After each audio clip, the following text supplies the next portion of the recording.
Comenzando sin más las sucesivas exposiciones, pues nos complace invitar al doctor Ken Takahashi, que tras labor en el Instituto Geofísico del Perú como investigador científico.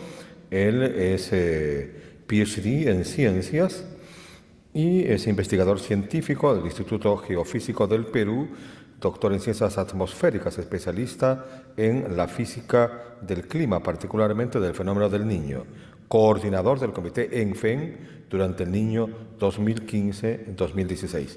Por lo tanto, nadie más indicado que él para ofrecernos una explicación de la ciencia de El Niño y el evento 2015-2016. Las palmas son para él en estos instantes. Tenemos, conforme a las normas establecidas, en principio 15 minutos para la exposición, que pueden prolongarse hasta 20, si así lo decide el expositor, pero en ese caso habrá tiempo solamente para una pregunta del público. Por favor, doctor.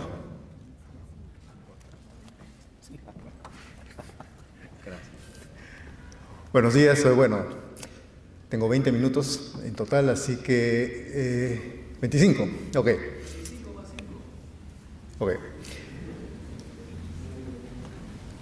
Así que lo voy a hacer corto. Gracias a todos por estar acá tan temprano el día sábado. Les voy a hablar sobre el niño desde una perspectiva física, intentando motivar un poco a los estudiantes que de repente están interesados en buscar un tema de investigación. Va a encontrar que hay muchos aspectos del niño que se pueden considerar, que se pueden estudiar. Yo voy a presentar un enfoque más teórico para entender un poco cómo el razonamiento físico o matemático puede ser aplicado al tema del fenómeno del niño. Ahora, antes que nada, probablemente todos tienen alguna idea de qué cosa es el niño, pero acá les estoy mostrando como el trasfondo donde ocurre el niño, las condiciones típicas del clima en la costa de Perú. El mapa de la izquierda nos muestra la temperatura de la superficie del mar promediada sobre muchos años, y lo que vemos es en general temperaturas relativamente frías a lo largo de la costa, esos colores azules, mientras que mar afuera tenemos temperaturas más altas, que son típicas o lo que esperaríamos nosotros dado que estamos en una zona tropical.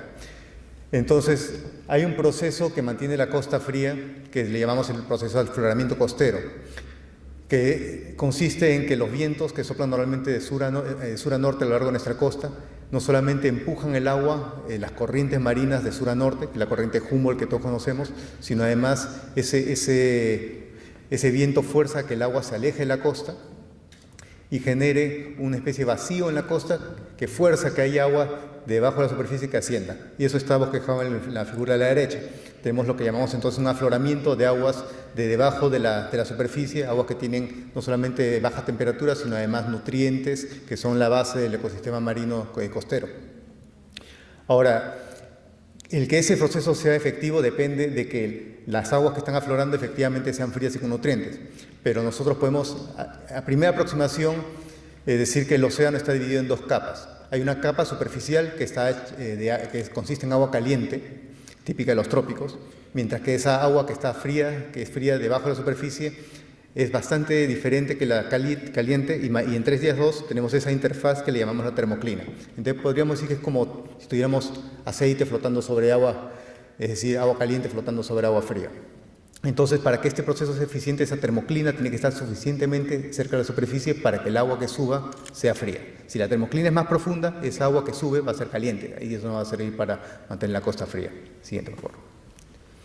Estas son algunas series de tiempo de algunas variables climáticas medidas a lo largo de la costa. La de arriba es la lluvia medida en la costa de Tumbes. La segunda sería la temperatura medida en la costa de la Libertad, la temperatura del mar. Y la tercera es el nivel medio del mar en el Callao. Entonces vemos que las tres series muestran características bastante similares. Tienen fluctuaciones bastante pronunciadas que son similares en las tres series, a pesar de ser variables totalmente diferentes. En particular resaltan los grandes pulsos, digamos, del año 82, 83, 97 y 98, que correspondieron a los eventos del Niño más fuertes registrados. Sin embargo, también vemos que hay otros años donde también tenemos lo que llamaríamos anomalías positivas, es decir, valores por encima de lo normal, que también corresponden al Niño, pero ya con bastante menor intensidad, ¿no? Es decir, nosotros podemos tener eventos del Niño que son mucho mayores que otros, Y entonces cuando hablamos del niño no basta hablar simplemente del niño, sino hay que decir cuál es su magnitud, cuál es su tamaño. Entonces los dos más grandes nosotros los conocemos como extraordinarios debido a no solamente a su gran magnitud, sino también a lo raro que han sido. Es decir, solamente hemos tenido 2 de estos en los últimos por lo menos 100 años, por lo menos. Ahora, siguiente, por favor. Esto para tener una idea, el niño no es solamente un fenómeno que se da en la costa. El niño se puede dar en la costa, pero también se da en todo el Pacífico ecuatorial, todo el Pacífico tropical. Y en esta figura lo que estamos mostrando es cómo en 2 años consecutivos, en el mes de septiembre, tenemos variaciones muy pronunciadas en la temperatura de la superficie del mar.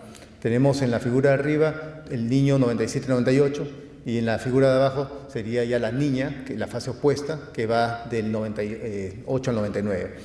Entonces nosotros vemos en particular que durante el niño esos colores rojos en las aguas cálidas están bastante más proyectadas hacia el este, hacia nuestra costa, mientras que en la niña es lo contrario. Las aguas frías del afloramiento costero son más intensas y se proyectan hacia el oeste. Entonces la variabilidad asociada al niño es comparable a la variabilidad entre el verano y el invierno.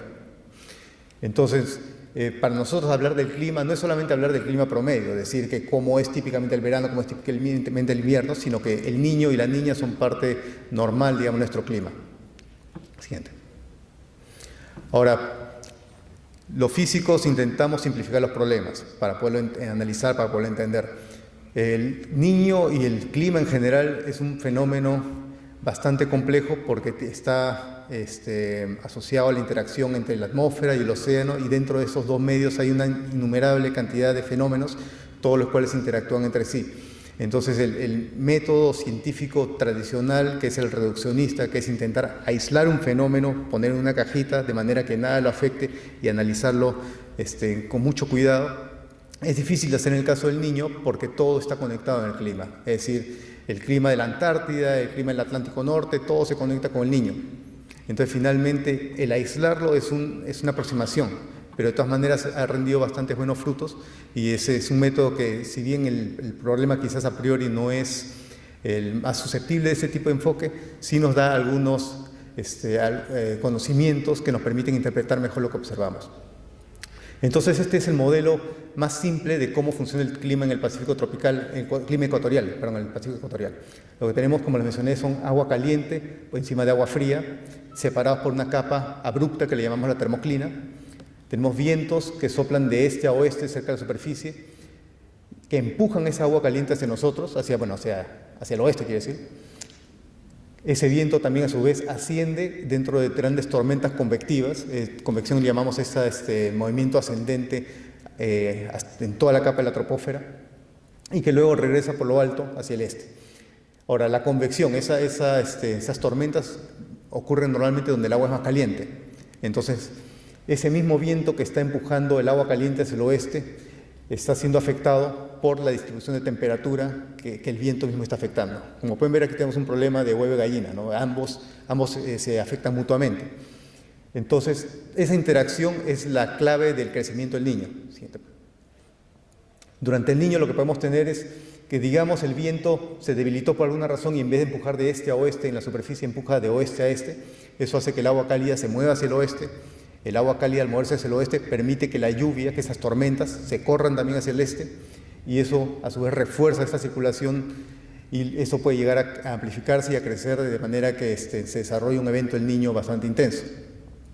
Entonces, esta interacción entre el océano y la atmósfera es clave, y nosotros quisiéramos poder cuantificar un poco más, de forma simplificada, cómo funciona eso. Siguiente, por favor. Ahora, el proceso que mencioné anteriormente es un proceso de retroalimentación positiva, es decir, el niño crecería y crecería y crecería y seguiría creciendo. Entonces debería haber algún proceso que lo detenga. Y es más, no solo que lo detenga, sino que lo haga pasar a la otra fase, a la fase fría. Si queremos tener una especie de oscilación, necesitamos una fuerza restauradora, algo que lo traiga de vuelta a su estado neutro y a la otra fase. Y eso, una de las principales teorías que tenemos al respecto está asociada a la dinámica de las ondas oceánicas en la zona ecuatorial. En particular tenemos 2 tipos de ondas, las ondas Kelvin y las ondas Rossby, obviamente según los investigadores que la propusieron. Las ondas Kelvin, que probablemente muchos de ustedes han escuchado en los medios, son ondas que viajan a lo largo de la línea ecuatorial de oeste a este, que pueden ser cálidas, es decir, que profundizan la termoclina y por lo tanto permiten que la superficie se caliente, o frías, que es lo inverso. Las ondas Rossby quizás son menos conocidas, son ondas que viajan también alrededor de la línea ecuatorial, pero viajan en dirección opuesta, de este a oeste. Y cuando nosotros tenemos un viento, como digamos en la figura de arriba, que representa, digamos, el Pacífico Norte, tendríamos latitud versus longitud. Imaginemos que tenemos un viento que está actuando, empujando de oeste a este. Eso va a generar una onda Kelvin que viaja hacia el este y profundiza la termoclina en esa región, pero a la misma vez ese viento genera ondas Rossby de signo opuesto, que levantan la termoclina, y ese levantamiento de la termoclina que enfría la superficie viaja hacia el oeste. Entonces esa es la respuesta inicial, pero esas ondas llegan a las costas tanto en este caso de Norteamérica o de América, en el caso de la Kelvin, y de Asia en el caso de las Rossby, y se reflejan, chocan con las cosas y vuelven, pero esta vez cambian. Es decir, la onda Kelvin se refleja como Rossby y la onda Rossby se refleja como Kelvin. Lo interesante entonces en este caso es que la onda Rossby que está viajando hacia el oeste regresa como onda Kelvin a lo largo de la línea ecuatorial, como se ve abajo, y eso tiene una tendencia a enfriar. Es decir, el viento que originalmente generó un calentamiento en el oeste, luego ha generado una onda Kelvin que produce un enfriamiento, pero ya con un tiempo de retraso. Entonces, empujamos con el viento, eso genera un calentamiento, y muchos meses después, ese mismo pulso de viento ha generado una onda Kelvin fría que viene a apagar, digamos, el calentamiento inicial. Entonces, es como que el niño tiene la semilla de su propia destrucción consigo mismo. Siguiente, por favor. Ahora, para matematizar un poco estos procesos, nosotros en principio podríamos utilizar las ecuaciones que conocemos para la física del océano y la atmósfera, que son las ecuaciones de la dinámica de fluidos, particularmente las ecuaciones de Navier-Stokes, que son ecuaciones en derivadas parciales, no lineales, imposibles de resolver a mano en caso general. Es decir, la única forma para resolver esas ecuaciones son o simplificando o usando métodos numéricos. Entonces, lo malo del método numérico es normalmente uno resuelve esas ecuaciones, igual sigue sin entender lo que está pasando, porque es como observar la realidad. Uno no puede realmente entender al detalle los procesos, como sí podemos hacer cuando intentamos aislarlos, reducir el sistema, los mecanismos, a algo que sea más manejable, ¿no? Analíticamente. Ahora, este modelo conceptual que está en la pantalla, lo que hace es representa la atmósfera la circulación atmosférica como si fuera una celda de ese tipo. Simplemente lo que pasa abajo, los flujos que están en la superficie son contrarios a los que van arriba. Mientras que en el océano tenemos dos capas, una por encima de la termoclina y una por debajo de la termoclina, cálida y fría. Y las ondulaciones de la termoclina y las corrientes oceánicas representan la dinámica de las ondas Kelvin y Rossby que mencioné anteriormente. Entonces, este modelo es un modelo bastante simplificado de las ecuaciones originales de las cuales que me estaba mencionando. Siguiente, por favor. Y bueno, están acá, estas son las ecuaciones. Para empezar, son ecuaciones lineales. Eso ya hace posible que nosotros busquemos soluciones del tipo, por ejemplo, espectrales con Fourier, tipo ondulatorio. Pero aún así, no son tan sencillas de entender. Si nosotros podemos buscar soluciones en algunos casos particulares, pero en sí es difícil entender de estas ecuaciones la esencia del niño. Lo que sí tiene que estar claro es, las ecuaciones arriba que representan la atmósfera tienen un término que está asociado a la temperatura del mar. Y por otro lado, las ecuaciones acá abajo del océano tienen un término que incluye el viento. Es decir, la atmósfera responde a la temperatura del mar, el océano responde al viento. Entonces ambos conjuntos de ecuaciones están acoplados. Siguiente, por favor. Siguiente. Este es un modelo más sencillo todavía. Este es probablemente el modelo más simple que puede haber del niño. Aquí vamos a representar el sistema climático solamente con dos variables oceánicas. Una va a ser la temperatura de la superficie del mar, digamos en el Pacífico ecuatorial oriental, por decir cerca de nuestra costa. Y la otra sería una medida del contenido de calor en toda la línea ecuatorial, es decir, por debajo de la superficie cuánta agua caliente hay.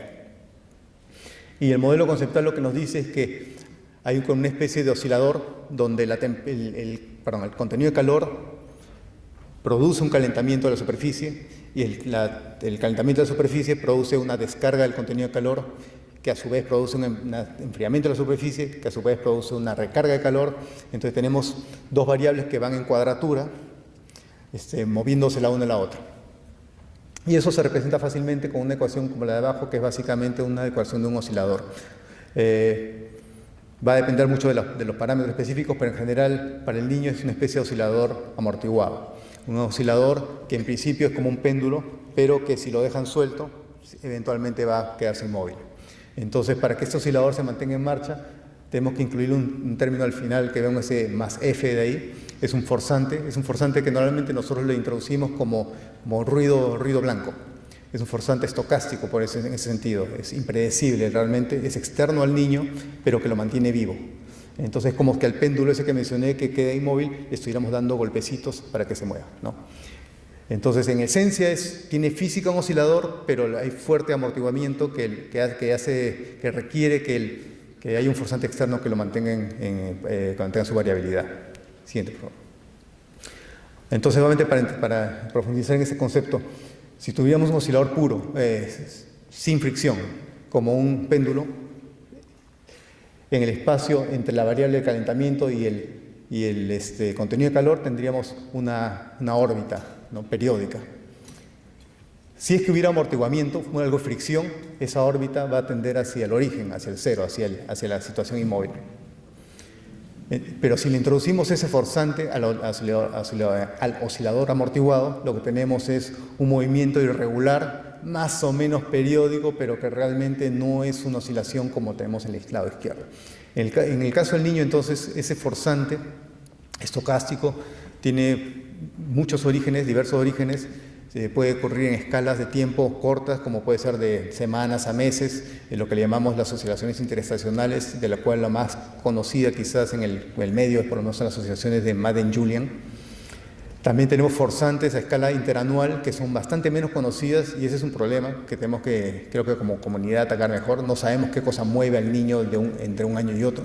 Por decir, el año 2014 hubo un evento del niño aquí en el Perú, pero a nivel del Pacífico ecuatorial no se dio lo que se esperaba, los pronósticos fallaron en ese sentido porque sobreestimaron la ocurrencia del niño, y hay trabajos recientes que sugieren que justamente estos forzantes fallaron, fueron en dirección contraria y mataron al niño.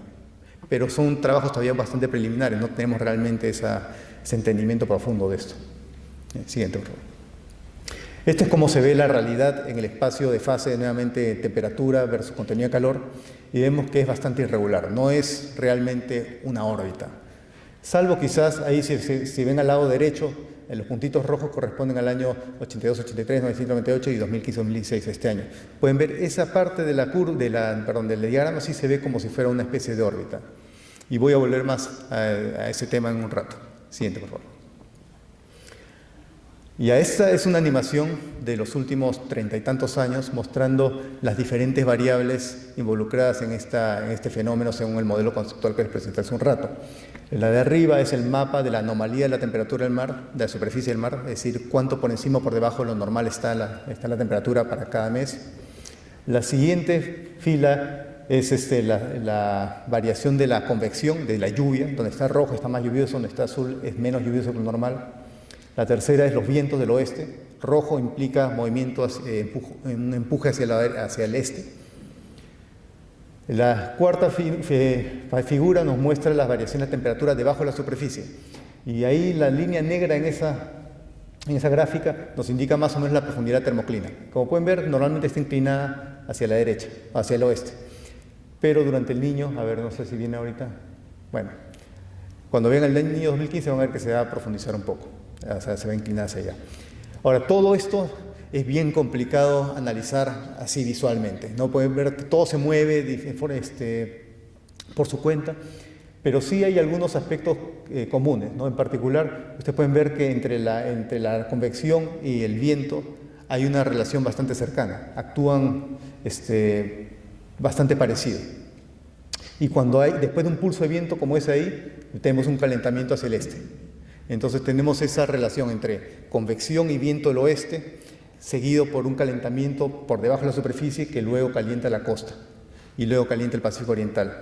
Ahora, uno puede empezar a buscar reglas de ese tipo, pero de ahí cuando uno empieza a mirar con más detalle va a darse cuenta que en realidad todo varía, todos los eventos en niños son diferentes. Entonces uno no puede pretender decir yo ya sé cómo funciona el niño, porque yo ya he visto cómo es en el pasado. Cada niño nos cambia el marco y es peligroso, digamos, confiarse, ¿no? Y el problema es que tenemos muy pocos datos, es decir, no solamente hay pocas observaciones al nivel de detalle que necesitamos, sino además el niño varía mucho en el tiempo. Entonces la muestra que necesitaríamos probablemente sería de unos 500 años por lo menos. Ahora, para simplificar el análisis, podemos ver abajo la serie de tiempo, ¿no? La serie del calentamiento en la región Niño 1+2, que es la que está cerca de la costa de Sudamérica, la región Niño 3.4 en el centro, que es la que todos los países del resto del mundo prácticamente monitorean porque les afecta directamente, y la otra es el contenido de calor que mencioné hace un rato. Entonces podemos ver que entre el Niño 1+2 y el Niño 3.4 hay semejanzas en el comportamiento, pero no son idénticas. En particular este último año, 2015-2016, que estamos a punto de llegar, tanto Niño 3.4 como Niño 1+2 tuvieron valores parecidos.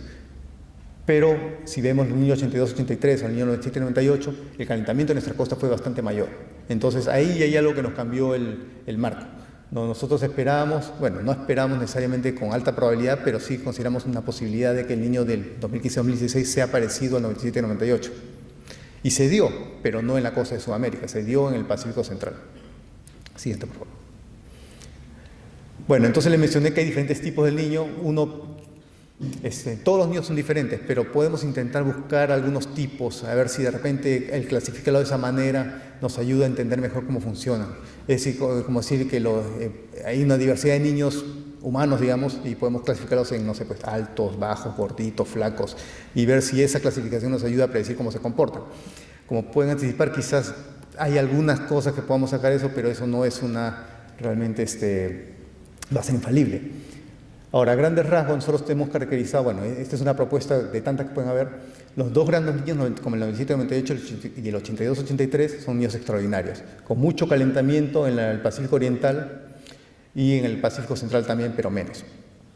Pero otros tipos de niños anteriores y posteriores han sido más bien, digamos, en el verano, más calientes en el centro, como eso que le llaman el niño canónico o el niño modoki, que es una especie falso del niño porque no tiene mucho calentamiento en la costa. Ahora, el niño 2015-2016 se parece bastante al extraordinario en que fue muy caliente, pero no tanto en la costa. Como pueden ver, si se fijan solamente en la región, el cuadradito del niño 1+2 fue bastante menor este año que esos 2 años anteriores. Entonces aquí, y este es un nuevo niño, primera vez que vemos algo así. Siguiente, por favor.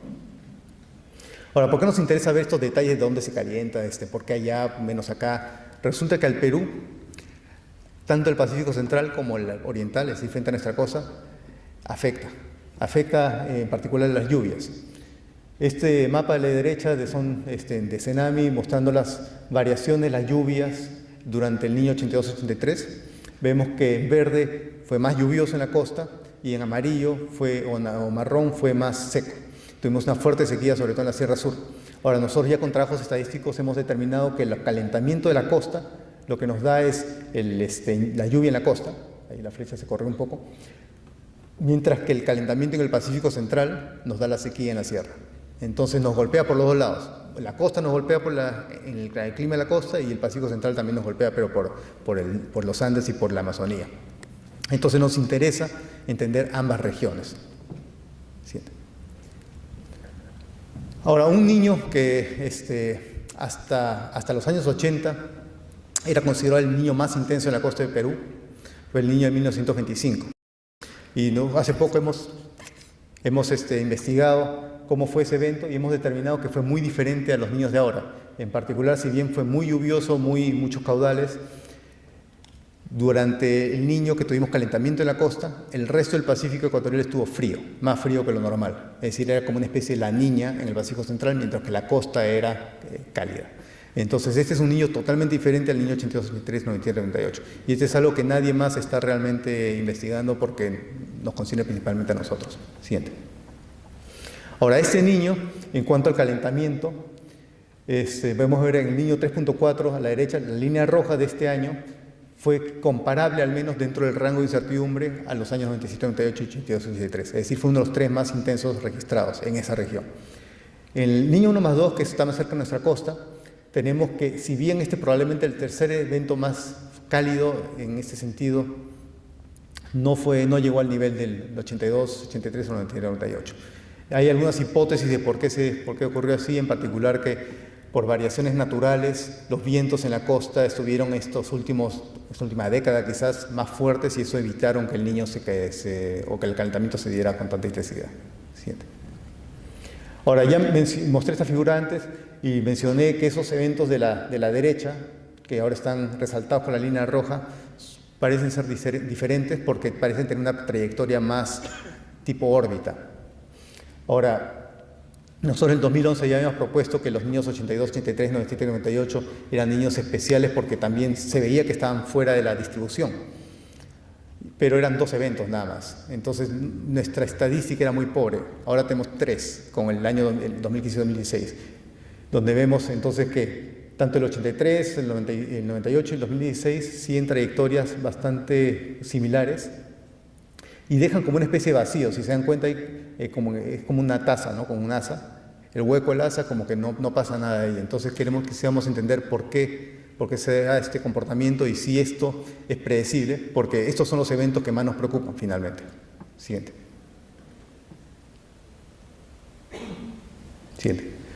Ahora, el año pasado publicamos un trabajo con un colega donde propusimos que estos niños los niños más grandes, los niños extraordinarios, podrían crecer amplificadamente porque los vientos que normalmente responden al calentamiento son incluso mayores todavía cuando el calentamiento excede cierto nivel, cuando hay un umbral de calentamiento. Y eso lo podemos ver en la figura de abajo, donde tenemos el calentamiento en el Pacífico Oriental en el eje X y la respuesta del viento del oeste. Entonces, si vamos de la izquierda, conforme el calentamiento va aumentando, el viento va aumentando también. Pero cuando pasamos un valor de, digamos, 1.5, el aumento en el viento es acelerado. Entonces, esto lleva a una amplificación del proceso de retroalimentación que les mencioné anteriormente y puede hacer que los niños crezcan bastante más. Siguiente, por favor. Incorporando eso en un modelo teórico como el de carga-descarga que les mostré hace un rato, básicamente, si hacemos que el término, en la matriz de abajo, el término ANL, o sea, el coeficiente ANL, se vuelve un término no lineal, es decir, que tengamos, una vez que la temperatura excede un valor, ese parámetro crece.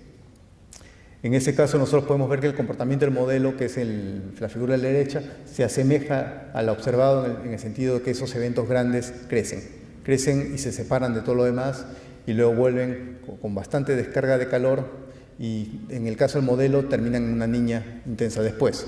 Ahora, algo que las observaciones no muestran con tanta claridad es esa niña fuerte después de un niño fuerte. Y eso lo estamos viendo ahora. En este momento, la niña que parece que se está perfilando, no se está perfilando con tanta fuerza como algunos pensaban. Siguiente. Y para concluir. Entonces, hay muchos mecanismos físicos básicos que conocemos del niño, pero muchos que todavía no conocemos, en particular respecto a su diversidad, es decir, cómo varía entre un evento y otro, ni con respecto a sus forzantes.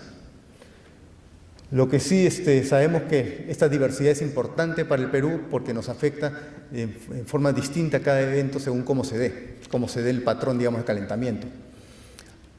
Ahora, este proceso de retroalimentación no lineal puede ser responsable de este crecimiento amplificado que nos da los niños más intensos. Niños extraordinarios, en el caso del 82, 83, 97, 98, o en el caso del 2016, un niño intenso, pero no se dio tanto en la costa, y ahí hay un proceso más que tenemos que entender por qué.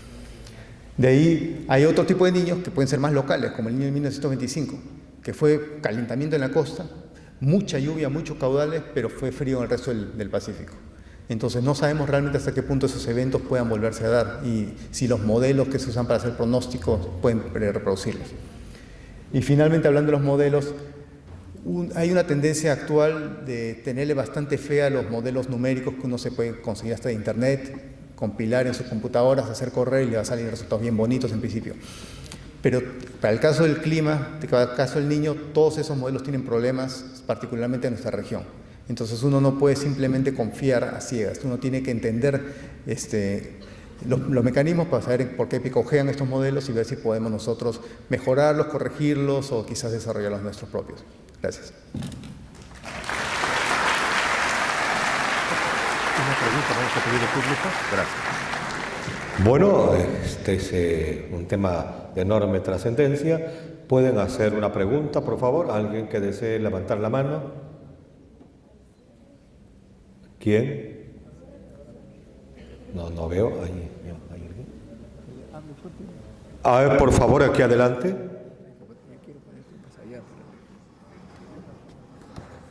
Un poco más alto para oírle.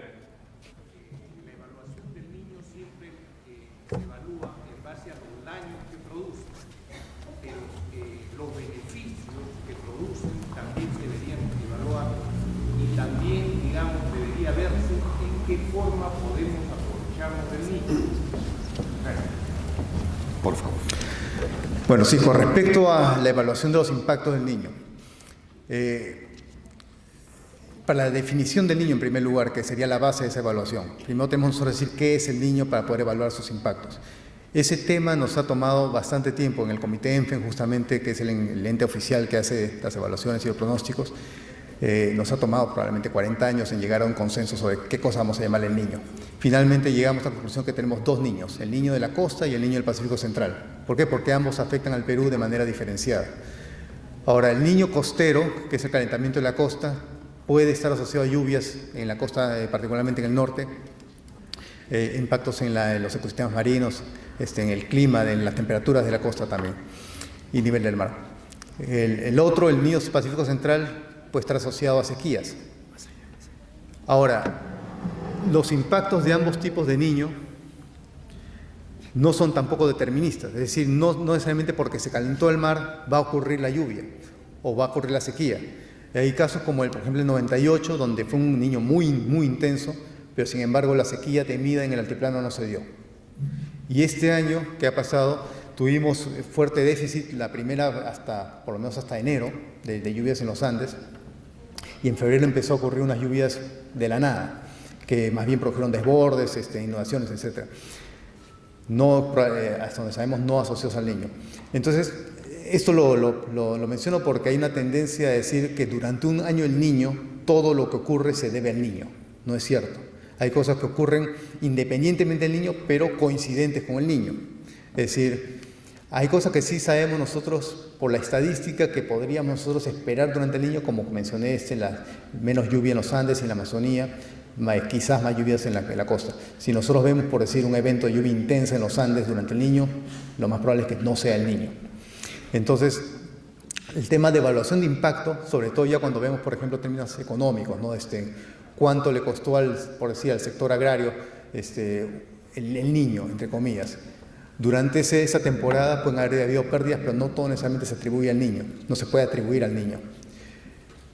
En ese sentido, yo creo que necesitamos más investigación del lado social, económico. Nosotros podemos contribuir con una expectativa de qué cosa creemos nosotros que el niño ha generado con respecto al clima. Pero traducir eso en impacto, digamos, en las actividades económicas o en la sociedad es mucho más complicado, porque además ahí se cruza el tema de vulnerabilidad. Es decir, no solamente por una lluvia intensa va a ocurrir impactos. Digamos, en Lima, con 1 milímetro, 2 milímetros de lluvia ya se nos están inundando las calles. En el norte tienen que ser por lo menos, no sé, unos 40 milímetros. Entonces es muy diferente, digamos, el impacto del clima en una región que en la otra, también dependiendo de su vulnerabilidad. Y lo mismo con digamos, el nivel de pobreza que puede haber en el caso de agricultores.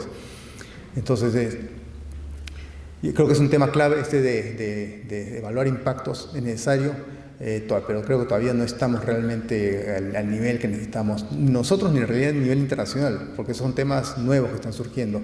Y es muy importante porque ahora hay una tendencia a nivel internacional de que el financiamiento para la ciencia va a estar condicionado un poco a que tú demuestres que tiene un impacto la ciencia que haces. Y eso a veces no es tan fácil estimar, y creo que sí tenemos que trabajar más en eso. Gracias. Muchas gracias, doctor. Vamos a hacer, doctor, por favor, si se queda, por favor, doctor Takahashi. Doctor, por favor, aquí al centro del escenario, la señorita Merlí Rupay va a hacer la entrega de un certificado y las palmas de todos los presentes en agradecimiento por su valiosa contribución al encuentro científico internacional. Continuamos inmediatamente con la siguiente exposición. Nos complace presentar al ingeniero Rómulo Mucho Mamani.